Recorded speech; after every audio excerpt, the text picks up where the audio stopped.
Hello everyone, Dangi academy पर आप सभी का स्वागत है। इस एकेडमी पर सभी प्रतियोगी परीक्षाओं की तैयारी करवाई जाती है। जैसा कि रीट परीक्षा प्रस्तावित है, अभी उसकी डेट कंफर्म नहीं हुई है, इसलिए इस परीक्षा की तैयारी करने के लिए हम सबसे पहले ओल्ड क्वेश्चन पेपर सॉल्व कर लेते हैं और उसके बाद सभी टॉपिक की डिटेल में स्टडी करेंगे। तो पहले हम साइंस का पोर्शन ले लेते हैं। तो क्वेश्चंस देखते हैं। क्वेश्चन है हमारा, जैसा कि स्क्रीन पे आप सभी को दिखाई दे रहा होगा, विज्ञान नैसर्गिक वातावरण एवं हमारे अपने शरीर में घटित घटना एवं वृत्तांत का अनुसंधान एवं व्याख्या है। तो ये परिभाषा किसके द्वारा दी गई है, ये हमें बताना है। तो ये परिभाषा दी गई थी जे जेकोब्सन के द्वारा ये परिभाषा दी गई थी।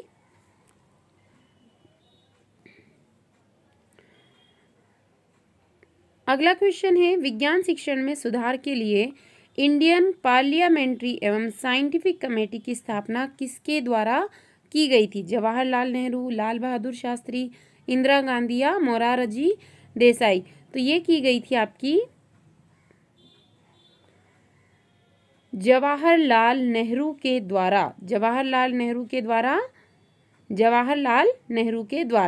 अगला क्वेश्चन, वर्तमान तकनीकी युग में निम्नलिखित में से कौन सी प्रविधि विज्ञान शिक्षण के लिए उपयोग की जाती है? आज के युग में बताना हमें कि वर्तमान समय में कौन सी टेक्नोलॉजी विज्ञान के प्रशिक्षण के लिए उपयोग की जाती है? योजनाबद्ध अनुदेशन, दल शिक्षण, कंप्यूटर सहायता शिक्षण या सभी? तो आजकल आप सभी को मालूम होगा कंप्यूटर के द्वारा शिक्षा दी जाती है, तो इसका आंसर हो जाएगा ऑप्शन नंबर सी।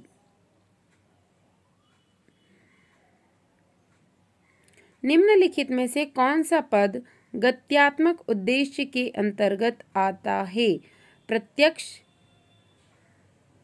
व्यवस्थापन, प्रत्यक्षीकरण, अनुकूलन और विश्लेषण। तो इसका आंसर हो जाएगा आपका प्रत्यक्षीकरण। प्रदत्त शैक्षिक उद्देश्यों प्राप्त उद्देश्यों का वर्गीकरण किसके द्वारा किया गया है? तो आंसर हो जाएगा इसका आपका, जो भी इसमें ऑप्शन दिए गए हैं वो इसमें से एक भी आंसर इसका सही नहीं था, तो इस क्वेश्चन के सभी कैंडिडेट को बोनस नंबर दिए गए थे। क्वेश्चन, निम्नांकित में से किस ग्रह के प्राकृतिक उपग्रह नहीं? जैसे हमारी पृथ्वी का प्राकृतिक उपग्रह है चंद्रमा, तो ये बताना है कि इन ऑप्शन में से किस ग्रह के प्राकृतिक उपग्रह नहीं है। तो मंगल के हैं, बृहस्पति के भी हैं, पृथ्वी के भी हैं। बृहस्पति हमारा सबसे बड़ा ग्रह है और शनि ग्रह के सबसे ज़्यादा उपग्रह है, उसके बाद में बृहस्पति का नंबर आता है। तो इसका आंसर हो जाएगा शुक्र ग्रह। शुक्र ग्रह का कोई भी प्राकृतिक उपग्रह नहीं है। लेज़र की खोज किसने की थी? W.K. Roentgen, Godfrey Hounsfield, Theodore Maiman, Albert Einstein. तो इसका आंसर हो जाएगा थियोडोर मेमन। गाइस, यदि आपने अभी तक डांगी एकेडमी चैनल को सब्सक्राइब नहीं किया है तो इसी टाइप के अपडेट कंटिन्यू पाने के लिए सबसे पहले आप चैनल को सब्सक्राइब कर लें और बेल आइकन को प्रेस कर दें ताकि आने वाले वीडियो के नोटिफिकेशन आपको मिल सके और बने रहिए डांगी एकेडमी के साथ। आगे देखते हैं हम, हमारा अगला क्वेश्चन हो जाएगा, निम्नांकित में से कौन सी धातु कमरे के ताप पर द्रव अवस्था में पाई जाती है? बहुत ही सिंपल सा क्वेश्चन है, हम 6-7 से ही इस क्वेश्चन को पढ़ते हुए आ रहे हैं।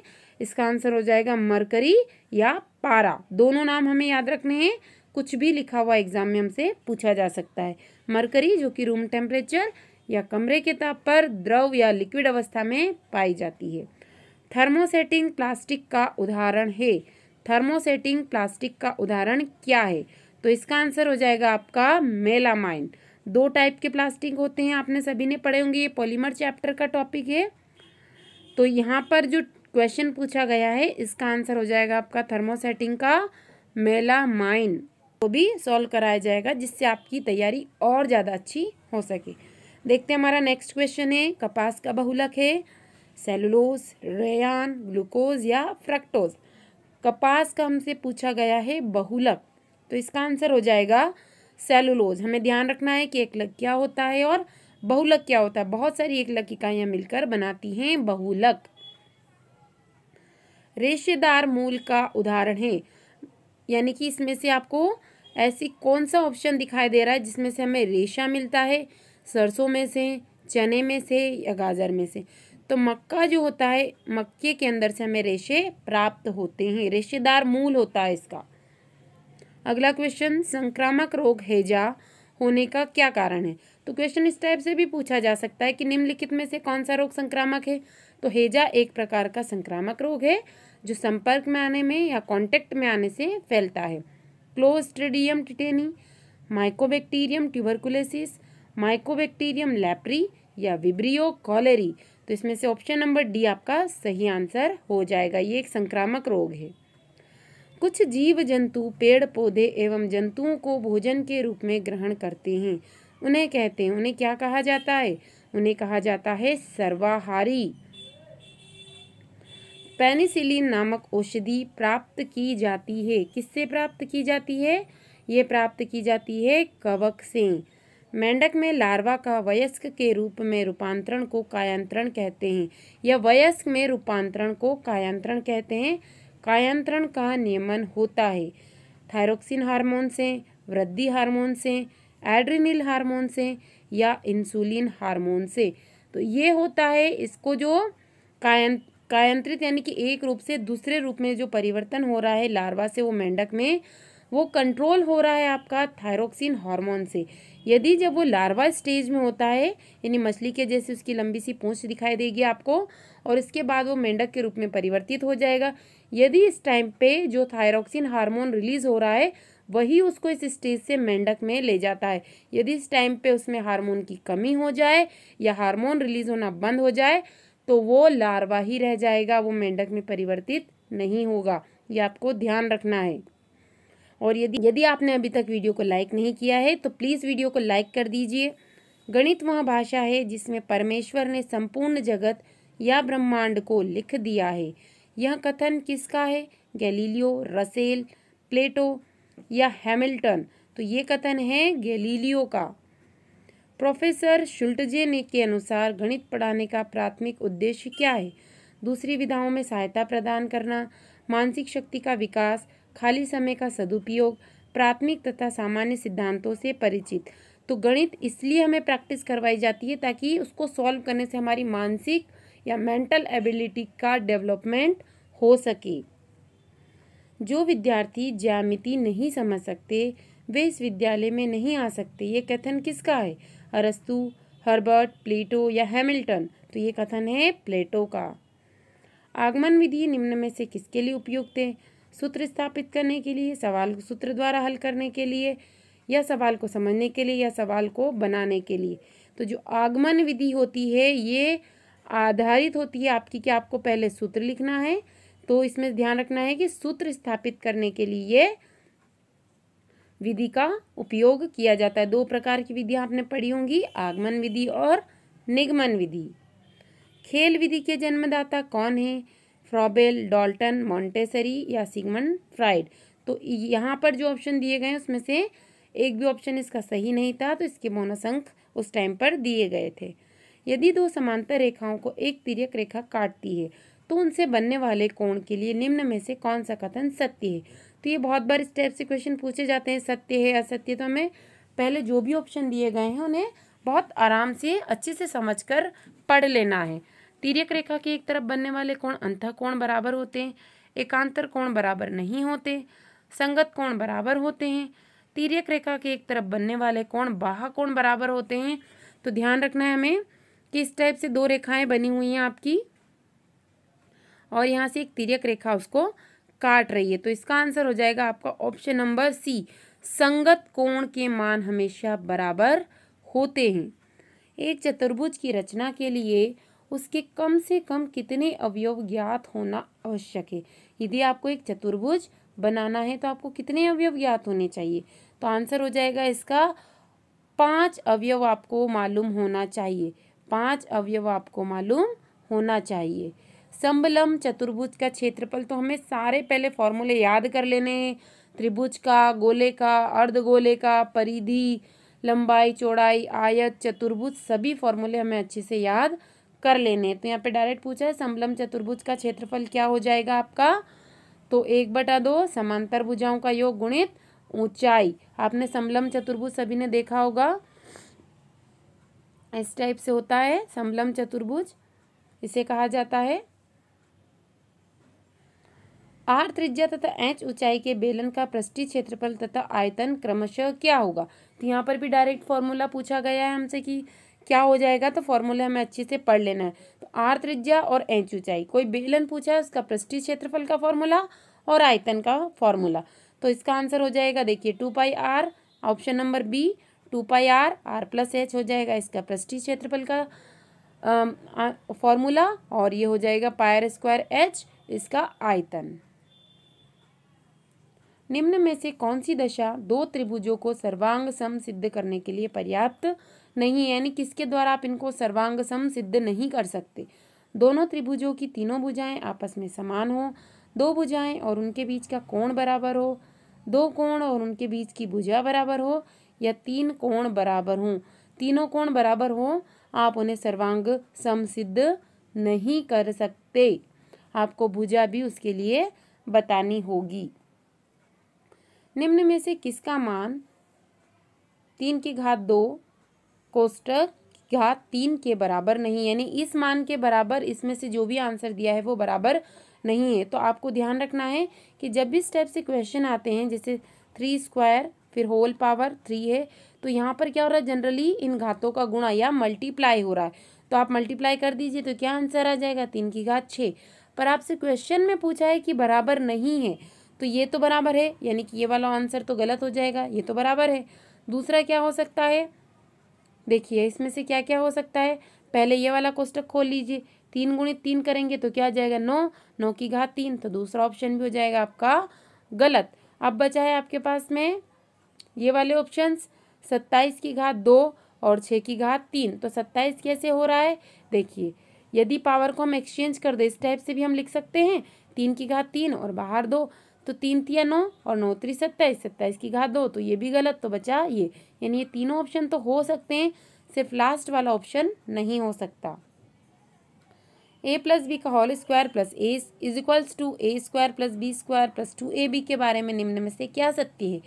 यह एक सर्वसमीका है, यह एक समीकरण है, a तथा b दोनों सत्य हैं, a तथा b दोनों असत्य हैं। तो आपको मालूम होगा ये एक सर्वसमीका है। व्यंजक 27x³ + 27xy² + y³ को y + 3x से भाग देने पर प्राप्त गुणनफल तथा शेष बराबर है। तो आपको भाग दे के देखना होगा। तो भाग कैसे देना है आपको सभी को आता होगा, आपने 10th क्लास में 9th क्लास में ये सीखा होगा कि किस टाइप से देना है। देखिए यहाँ लिखिए y + 3x, यह आ जाएगा आपका 27x²। तो हमेशा ध्यान रखें कि हमें पहला वर्ड ऐसा देखना है कि y + 3x में हम किसका गुणा करें कि हमें मिल जाए 27x³।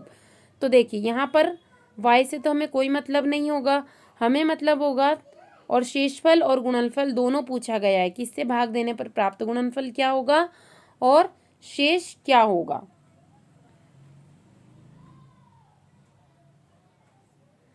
तो पहले हम देख लेते हैं कि हमें 3x² देखना, 3x में हम किसका भाग लगाएं, 3x में हम किसका गुणा करें कि हमें ये मिल जाए।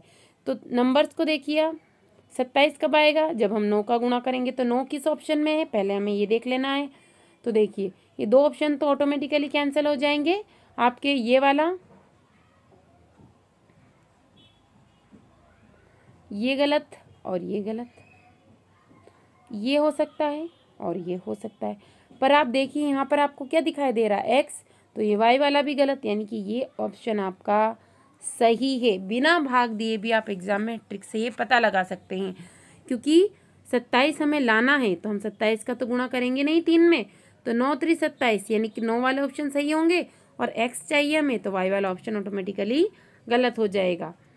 एग्जाम में हमारे पास इतना टाइम नहीं होता है कि हम पूरा डिवाइड यहाँ पर करके देखें। अगला क्वेश्चन, एक कक्षा में 54 विद्यार्थी हैं, यदि छात्रों की संख्या की 4/5 गुनी हो तो छात्रों की संख्या कितनी होगी। यानी टोटल विद्यार्थी कितने हैं आपके 54, और छात्राओं की संख्या इनकी गुना छात्रों की संख्या की 4/5।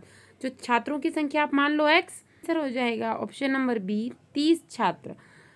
कभी भी अब एग्जाम में आप एग्जाम देने जाए तो हमेशा ध्यान रखिए कि ऑप्शन के अकॉर्डिंग हमें सॉल्व आउट करना है कि किस टाइप से होगा। तो आप उदाहरण मान कर भी कर सकते हैं, जैसे यहाँ पर तो आपको आंसर दिखाई दे रहा है, तो एक बार हम दूसरे इससे भी कर लेते हैं। जैसे 30 है तो 30 छात्र माने, आप गुणा करके देखिए, माइनस कर दीजिए 54 में से 30 को, क्या है 4/5 गुना आ रहा है। फिर 54 में से 24 को माइनस कीजिए, क्या है 4/5 गुना आ रहा है। इस टाइप से आप एग्जाम में एक ट्रिक के माध्यम से पता लगा सकते हैं। देखिए हम करके देख लेते हैं। 54 - 30 करेंगे तो आपका बच जाएगा यहाँ पर 24 बचा।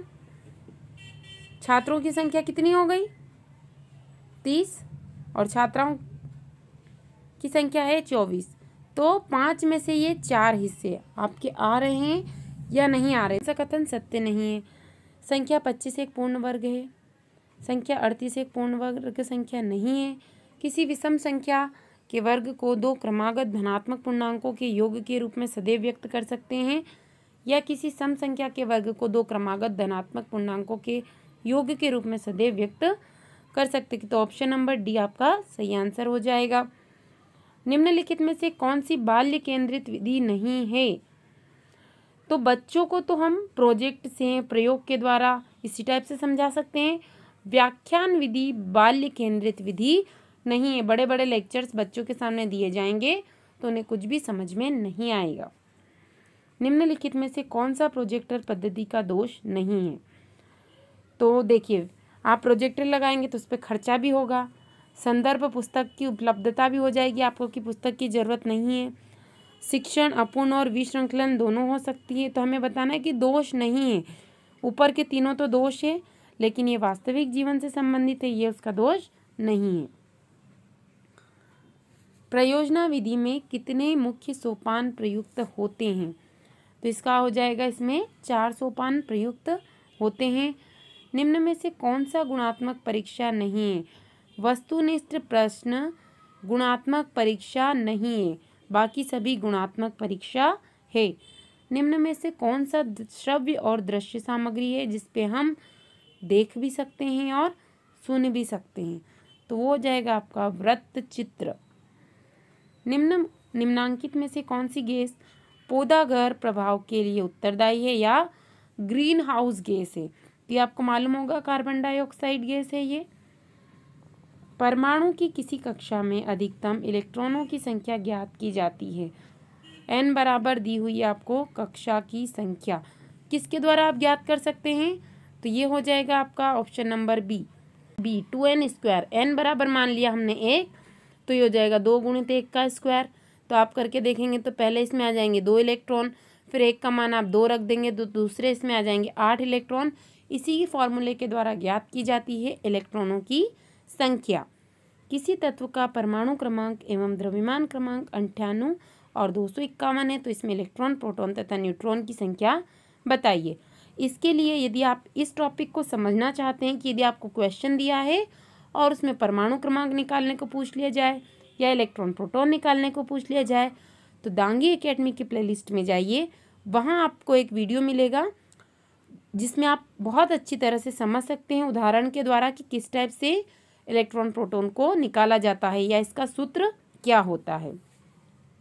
अभी यहाँ पर देख लेते हैं 98 और 251 दिया है, तो हमें ध्यान रखना है कि जो परमाणु क्रमांक होता है वो उदासीन अवस्था में इलेक्ट्रॉन और प्रोटॉन की संख्या के बराबर होता है। तो अब सबसे पहले इलेक्ट्रॉन और प्रोटॉन, तो 98 ध्यान रखना है। तो देखिए तीनों 98 दिए हैं, तो ये ऑप्शन तो आपका गलत। यहाँ पर 153 दिया है, तो ये भी आपका हो जाएगा गलत। अब इन दोनों ऑप्शन में से कोई एक आपका सही है। न्यूट्रॉन की संख्या होती है प्रोटॉन, और जो आपका परमाणु भार है वो न्यूट्रॉन और प्रोटॉन यदि दोनों को जोड़ दे तो आपका परमाणु भार आ जाता है। तो आप देखिए यहाँ पर 153 तो हो ही नहीं सकता। 251 क्या है आपका? 251 आपका हो जाएगा यहाँ पे भार। तो जबकि आपसे पूछा यहाँ पर न्यूट्रॉन की संख्या, तो न्यूट्रॉन की संख्या कितनी होगी? 153, क्योंकि 98 और 153 को प्लस करेंगे तो आ जाएगा आपका 251। आपका ए, क्योंकि 153 और 98 को आप जोड़ेंगे तो आपका आ जाएगा 251। जो कि आपका परमाणु भार है। फिल्म एवं नाटक के मंच पर कृत्रिम धुआं अथवा बादल दर्शाने के लिए किसका उपयोग किया जाता है? तो ये किया जाता है द्रव नाइट्रोजन या लिक्विड नाइट्रोजन का उपयोग किया जाता है। आपने टीवी सीरियल में या कहीं पर भी नाटक देखा होगा, उसमें देखा ही होगा। निम्नांकित में से कौन सा उत्पाद सड़क बनाने के लिए काम में लिया जाता है? बिटुमेन का उपयोग किया जाता है। समुद्र की तलहटी में भारी मात्रा में जमा ईंधन को क्या कहा जाता है? जो नीचे तलहटी में जमा हो जाता है उसे कहा जाता है क्लेथरेट। एक वस्तु 50 डिग्री कोण पर रखे गए दो समतल दर्पणों के मध्य रखी गई है। समतल दर्पण में वस्तु के कितने प्रतिबिंब बनेंगे? एक वस्तु है और दो समतल दर्पण इस प्रकार से रखे हैं कि दोनों 50 डिग्री का कोण बना रहे हैं और यहाँ एक वस्तु रख दी है, तो ये बनाएगी आपके 7 प्रतिबिंब। 27 किलोग्राम भार तुल्य होता है। तो आप लोगों को यूनिट भी कन्वर्ट करते हुए आना चाहिए कि किलोग्राम को न्यूटन में बदलेंगे तो कितना आएगा। तो इसका आंसर हो जाएगा 264.6 न्यूटन के बराबर। खालिस्तान से अधिक प्रबलता का शोर मानव शरीर के लिए कष्टदायक होता है। तो इसका आंसर हो जाएगा 80 डेसिबल से अधिक का शोर यदि सुना जाए तो कानों की जो श्रवण क्षमता है वो बहुत अधिक प्रभावित होती है। ठोस पदार्थों का वह गुण जिसमें ठोस पदार्थ बिना द्रव अवस्था में बदले सीधे गैसीय अवस्था में परिवर्तित हो जाते हैं उसे कहा जाता है ऊर्ध्वपातन। इसके लिए सबसे अच्छा उदाहरण हो जाएगा, आपने देखा होगा कपूर या आयोडीन। ये क्या होते हैं? द्रव अवस्था में परिवर्तित नहीं होते, ठोस से डायरेक्ट गैसीय अवस्था में परिवर्तित हो जाते हैं। गणित विषय का पाठ्यक्रम में महत्व है क्योंकि वह क्या करता है? वह विज्ञान विषयों के अध्ययन में सहायक है। वह तर्क सोच को विकसित करता है और व्यवहारिक जीवन में भी उपयोगी। आपने देखा ही होगा, हम गणित के द्वारा कहीं भी सामान लेने जा रहे हैं या कोई भी व्यवसाय करते हैं तो वहाँ हमें जोड़ने घटाने में ये बहुत सहयोगी होता है। हमारी सोच को ये विकसित करता है कि हमें किस टाइप से किस कार्य को करना है, इसीलिए गणित को सम्मिलित किया जाता है। गणित की भाषा में निम्न में से किसका प्रयोग नहीं किया जाता? गणितीय सूत्रों का, गणितीय संकेतों का, गणितीय संख्याओं का, या इनमें से किसी का भी नहीं। तो ऑप्शन नंबर डी आपका सही आंसर हो जाएगा। खेल के दौरान राम 4 तिलियों से एक चतुर्भुज बना रहा है। कॉपी में निम्न सारणी बनाता है। चतुर्भुज की संख्या दे दी है और तिलियों की संख्या दे दी है कि कितनी बनेगी। निष्कर्ष निकालना है अब हमें कि राम खेल रहा है, राम गणित कर रहा है, राम खेल के साथ गणित कर रहा है या राम केवल खेल रहा है, गणित नहीं कर रहा है। तो आप देखिए, तिलियों से 4 तिलियाँ उसने एक चतुर्भुज बनाया, फिर 8 तिलियों से 2 बनाया, फिर 12 तिलियों से 3। तो उससे ये समझ में आ गया कि एक चतुर्भुज बनाने के लिए मुझे कितनी लकीरें खींचना है तिलियों के माध्यम से। तो वो क्या कर रहा है? खेल खेल में ही सवाल हल कर रहा है और गणित को समझ रहा है। तो ऑप्शन नंबर सी आपका सही आंसर हो जाएगा। उपचारात्मक शिक्षा की ज़रूरत होती है। किस लिए ज़रूरत होती है? किसी भी चीज़ को उपचार करने के लिए। तो यदि कोई मंदबुद्धि है तो भी आप उपचार करेंगे, उसे उसी टाइप का ज्ञान देंगे ताकि समझ में आ सके। पिछड़े बच्चों के लिए और सामान्य बच्चों के लिए, तो सभी के लिए आवश्यक होता है। गणित की अच्छी पाठ्य पुस्तक के चयन के समय हमें किस बात का ध्यान रखना चाहिए? हमें ध्यान रखना चाहिए कि उदाहरण कम हो और प्रश्नावली में प्रश्न ज़्यादा हो, या उदाहरण ज़्यादा हो प्रश्नावली में प्रश्न कम हो। तो हमें तो ये ध्यान रखना है कि यदि किसी भी व्यक्ति को समझ में आए तो उसके लिए पहले उसमें पर्याप्त मात्रा में उदाहरण दिए हुए और फिर पर्याप्त मात्रा में प्रश्न दिए हुए हैं ताकि वो उदाहरण के द्वारा समझ सके और फिर प्रैक्टिस करने के लिए उन क्वेश्चन को हल कर सके। तो ऑप्शन नंबर बी। ये आपको चिन्ह बताना है कि इसे क्या कहा जाता है। तो ये एक टैली चिन्ह है, ये इस टाइप से लगाया जाता है और आप बंच के माध्यम से इजीली काउंटिंग कर सकते हैं, या इसे मिलान चिन्ह भी कहा जाता है। आयत चित्र क्या दर्शाता है? आयत चित्र दर्शाता है सतत वर्गीकृत बारंबारता बंटन को। आंकड़े दिए गए हैं और इसके लिए आपको बारंबारता बंटन सारणी दी गई है।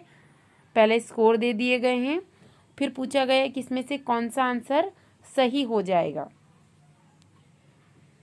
तो बताइए इसमें से कौन सा आंसर सही हो जाएगा, या तो दोनों या दोनों ही नहीं। तो हम सारणी देख लेते हैं स्कोर के माध्यम से। देखिए किस टाइप से दी हुई है। ऑप्शन नंबर बी में देखिए 1, तो क्या आपको 1 यहाँ पर दिया गया है? स्कोर नहीं दिया गया है हमें। एक हमें स्कोर यहाँ पर नहीं दिया गया, तो ऑप्शन नंबर बी तो हमारा गलत हो जाएगा। इसके साथ ही ऑप्शन नंबर सी भी गलत हो जाएगा, क्योंकि वो बोल रहा है कि दोनों सही है, तो सिर्फ ऑप्शन नंबर ए इसका सही आंसर है कि इसको छोटे से बड़े क्रम में लिख लिया है। फिर 2 कितनी बार आया है, 3 कितनी बार आया है, इसी को कहा जाता है बारंबारता सारणी। विद्यार्थियों का एक समूह गर्मियों की छुट्टियों में गया और विभिन्न प्रकार की गतिविधियां की, जो कि निम्न चित्र द्वारा प्रदर्शित है, और इनके प्रदर्शन को क्या कहा गया है? तो हम आंकड़े देख लेते हैं पहले। देखिए, ग्रुप है, इतने लोगों ने घोड़े की सवारी की, कुछ ने डांस किया, कुछ ने कला, साइकिल चलाई, नाव चलाई। तो क्या ये आयत चित्र है, पाई चित्र है, दंड चित्र है या बारंबारता चित्र है? तो जब भी आपको कोई वृत्त दिखाई दे तो हमेशा ध्यान रखना है उसे कहा जाता है पाई चित्र। अवर्गीकृत आंकड़ों को बराबर चौड़ाई, भिन्न ऊंचाई और बराबर दूरी पर स्थित स्तंभों द्वारा प्रदर्शित करने का तरीका क्या कहलाता है? तो इसे कहा जाता है दंड चित्र। इस टाइप से बने रहते हैं, आपने देखा होगा, बराबर चौड़ाई होती है इनकी, पर ऊंचाई अलग अलग होती है। दंड आरेख या दंड चित्र कहा जाता है। निम्न में से असत्य कथन बताना है हमें कि छूट मिल रही है, तो अंकित मूल्य माइनस विक्रय मूल्य या विक्रय मूल्य माइनस क्रय मूल्य। तो हमेशा आप ध्यान रखेंगे कि वो बताएगा कि भाई साहब ये चीज़ 10 रुपये की है, लेकिन आपको मैं 2 रुपये की छूट दे रहा हूँ, तो क्रय मूल्य को माइनस कर देंगे तो हमें छूट मिल जाएंगी। तो ऑप्शन नंबर 20 का सही आंसर हो जाएगा। यदि A/B है S/B, A/B, इस टाइप से इसको पढ़ा जाता है, समानुपात C/D, तो संख्या ACD वितता अनुपात में होती हैं, क्या हो जाएगा? तो ऑप्शन नंबर सी आपका सही आंसर हो जाएगा कि बी और सी क्या हैं आपके सही बराबर हैं। आप बी की जगह सी को यहाँ पर रख सकते हैं। इस चिन्ह के द्वारा हमें यहाँ पर कभी कभी आपको संख्याएं भी दी जा सकती हैं। 210 रुपये को राम और श्याम ने 7:3 के अनुपात में बांटने पर दोनों को किस टाइप से धन प्राप्त होगा? 210 रुपये को बांटना है, तो आप ध्यान रखिए 7 + 10, 7 + 3 है 7:3, तो टोटल कितने हिस्से हो गए? 10 हिस्से करना है आपको। एक को मिलेंगे 7 हिस्से और एक को मिलेंगे 3 हिस्से। कितने रुपए के करना है हमें? 210 रुपये के। तो आप ऑप्शन के अनुसार कर लीजिए, क्योंकि एग्जाम में बहुत कम टाइम होता है। तो देखिए, पहले 7 हिस्से यानी कि बड़ा हिस्सा आपको किस में दिखाई दे रहा है, जो है आपका वो सीधा सीधा गलत हो जाएगा, क्योंकि पहला आंसर छोटा है। बचे 3 ऑप्शन, इसमें से ही कोई सही होगा। तो आप देख लीजिए 7 हिस्से और 3 हिस्से किस टाइप से आपको दिखाई दे रहा है। क्या आपको डबल से भी ज़्यादा, तो 30 का आप डबल कीजिए, कितना होगा? 60, तो 70 या 80 के लगभग होना चाहिए था, लेकिन 180 तो बहुत ज़्यादा हो गया, तो ये ऑप्शन भी गलत। अब इन दोनों में से ही कोई एक ऑप्शन आपका सही है। इन दोनों में से ही कोई एक ऑप्शन आपका सही है। अब इनको प्लस करके देखना है हमें। 140 और 170, इसको प्लस कीजिए, क्या 210 रुपये आपके आ रहे हैं? और इसको भी प्लस कीजिए, क्या आपके 210 रुपये आ रहे हैं? प्लस करके देख लेते हैं हम। 140 + 70 0, ये हो जाएगा आपका 11, और ये 1 2, तो ये कितने आ गए? 210 रुपये। इधर भी प्लस कर लेते हैं, 147 और 63, ये भी हो जाएगा आपका 210 रुपये। इन दो क्या हो जाएगा? इसका ऑप्शन नंबर ए आपका सही आंसर हो जाएगा। 7:3, 7:3। निम्न में से कौन बराबर नहीं है? उस चक्रवृद्धि ब्याज के जो 48,000 रुपये पर 3 वर्ष के लिए 5% की दर से वार्षिक हिसाब से लगाया जाए, कौन बराबर नहीं है? तो ऑप्शन देख लेते हैं हम। देख लीजिए, आप पढ़ लीजिए। अब यहाँ पर क्या दिखाई दे रहा है आपको? 2 ऑप्शन बिल्कुल एक जैसे दिखाई दे रहे हैं, पर एक में पूछा है 6 महीने के हिसाब से, और एक और में देखिए आपको दिखाई देगा 6 महीने के हिसाब से, ऑप्शन नंबर ए में, लेकिन एक में लगाया जा रहा है 15% के हिसाब से और एक में लगाया जा रहा है 10% के हिसाब से। यहाँ पर बताया 3 वर्ष के लिए, पैसा सब जगह बराबर है, आप 5% रेट लगा रहे हैं, तो यहाँ पर क्या कर दिया? 1.5 वर्ष आधा कर दिया है, तो रेट आपकी बढ़ा दी, यानी ये ऑप्शन तो सही है।